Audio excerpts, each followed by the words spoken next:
This weekend, hackers are threatening to release hundreds of thousands of photos and videos of Snapchat users. Snapchat has a reputation for having users, many teenagers, who sometimes use the messaging app to send nude or sexually explicit pictures.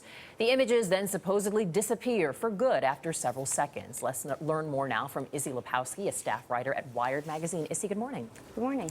Snapchat, I feel like we just have heard this name. It was just the website that we heard about in terms of Jennifer Lawrence and all those other celebrities. What happened here? What happened is there are these third-party apps out there that basically piggyback on Snapchat and enable you to do the very thing you're not supposed to do, which is save the photos that you send and receive. And this is due to a vulnerability in Snapchat software that Snapchat has been aware of for some time, and they've done little things here and there to sort of shore it up, but clearly it's still very vulnerable. Snapchat has basically said we ourselves were not hacked here. It was these other apps, correct? So there's a way in.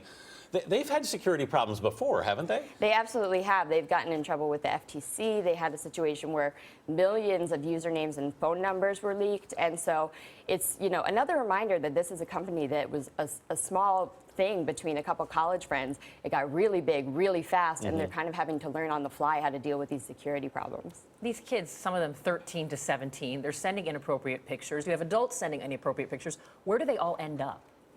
Well, that's the big question.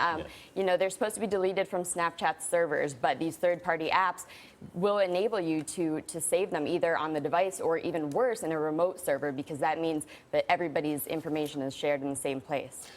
We should point out that the whole point of Snapchat, if people haven't used it, is that you send a picture that then essentially you think disappears within a matter of seconds, right? I mean, what do you do about security now? Is the answer not to even use these? Well, the thing is, Snapchat has sort of created this industry of privacy light. This isn't encryption software. This is something that, maybe you and I couldn't get to, but a hacker or a security professional could.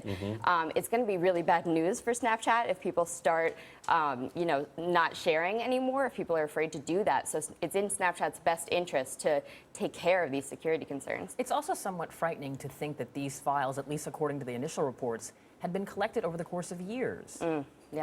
Yeah, no, I mean, these hackers are constantly looking for vulnerabilities. It is worth noting that, the photos haven't been released yet, and it could be a hoax, but this is what they do for a living, for their lives. Yeah, and in the previous security breach, people's phone numbers were leaked out, correct? Exactly, yeah. So, I mean, there's a lot of information. You think it's just a funny photo, but it's your name, it's your phone number, and it's a lot. Also, the reality that at 13 to 17, this is really child pornography, and it could be out there, and as you said, it could get published. It could be, and then we'll have to see what the legal implications of something like that are. But yeah, it's a serious matter.